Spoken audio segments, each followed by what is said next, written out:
Seja bem-vindo ao meu Grimório Macabro.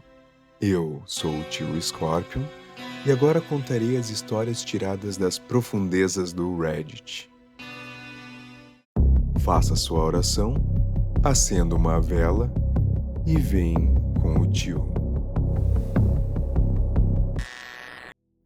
Um pacote marcado. Devolva ao remetente. Meu vizinho é um daqueles chatos que querem ser youtubers. Ao longo dos anos, eu ouvi tossir canela, deitar-se de bruços no capô do carro enquanto ele descia lentamente a garagem e se molhar com água morna. Pode ser cansativo vê-lo fazendo suas travessuras em busca de fama viral. Então, quando ele bateu na minha porta outro dia, me disse que ia viajar por algumas semanas e pediu que eu pegasse sua correspondência. Honestamente, foi um alívio. Não consigo explicar a paz de espírito que senti sabendo que não precisaria me preparar para nenhuma de suas estupidez por um tempo. Eu sempre tive medo que suas acrobacias acabassem se infiltrando na minha vida. As coisas estavam bem normais nos primeiros dias. Ele recebeu algumas contas, um pouco de spam, e o que eu só podia presumir ser um cartão de aniversário. Então, uma noite, cheguei em casa e encontrei uma caixa de papelão esperando na varanda da frente dele. Em letras vermelhas grandes estava escrito "Retornar ao remetente". Não sou um cara pequeno, mas admito que tive problemas para levantar a caixa sozinho. Era realmente muito pesada. Arrastar para minha casa do outro lado da rua foi ainda mais difícil. E logo percebi que não havia como arrastá-la pelas escadas e pela porta da frente. Decidi deixar o pacote dele na minha garagem. Não era como se eu guardasse meu carro lá. O portão da garagem era uma porcaria que se recusava a abrir sem um bom golpe e uma boa pancada. Foi quando dei um chute na porta pela terceira vez que perdi o controle do pacote e ele caiu no chão. Ouvi um leve estalo lá dentro. Merda. Amaldiçoei. Esperei não ter quebrado nada importante, mas pensei que simplesmente não contaria ao meu vizinho sobre isso, e que deixaria que ele presumisse que a quebra aconteceu no caminho. Com as mãos livres, finalmente consegui descolar o portão da garagem. Arrastei a caixa o resto do caminho, colocando-a no canto quando meu vizinho voltasse para pegá-la, e então me esqueci completamente dela. Até que alguns dias se passaram. Não sei exatamente quanto tempo levou para o cheiro chegar da rachadura sob a porta da garagem para casa, mas ele chegou em progressão lenta. Era um odor enjoativo e doce, semelhante a um gambá, e nos primeiros dias depois de sentir o cheiro eu realmente presumi que era exatamente isso, um bicho morto que havia deixado sua marca na minha casa. Foi só quando percebi que o cheiro estava ficando mais intenso em vez de diminuir que fui procurar uma fonte. Foi quando abri o portão da garagem. E foi aí quando o odor me empurrou para trás, segurando meu nariz. O culpado não foi difícil de identificar. A única mudança na minha garagem era a caixa no canto. Lembro-me de pensar que devia ser uma daquelas caixas de assinatura de carne por mês. A carne deve ter ficado rançosa por ficar fora da geladeira por tanto tempo. Quanta carne poderia ter ali para a caixa ser tão grande e pesada? Uma vaca inteira? Cobri meu nariz enquanto me aproximava da caixa, com uma tesoura nas mãos.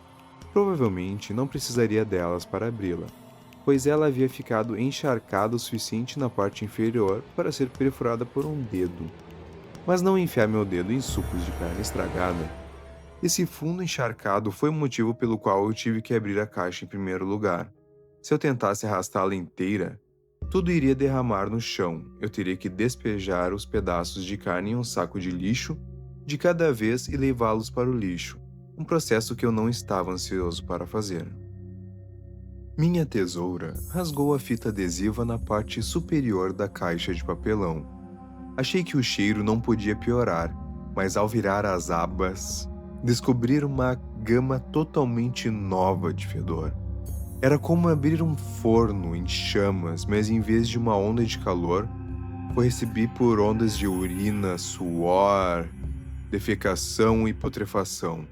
Era tão ruim que cambaleei para trás e tive que forçar o vômito que implorava para sair de mim. Não acho que teria conseguido lidar com aquele cheiro misturado aos horrores que saíam da caixa. Não tenho vergonha de admitir que corri para fora para respirar um pouco de ar fresco, mas no pouco tempo que passei na garagem, o cheiro havia se tornado tão enraizado no tecido das minhas roupas que se agarrou a mim como uma sombra. Nada do que tentei conseguiu tirar o cheiro das minhas narinas. Nem aromatizantes de ambiente, nem máscara facial, nem 3 duchas e uma troca de roupa. Cada segundo que aquela caixa ficava aberta na minha garagem era mais um segundo que o cheiro tinha permissão para se instalar na minha casa. Voltei para a garagem, as abas da caixa ainda abertas como se me convidando a olhar. Havia carne naquela caixa, mas não veio de uma vaca ou de um porco.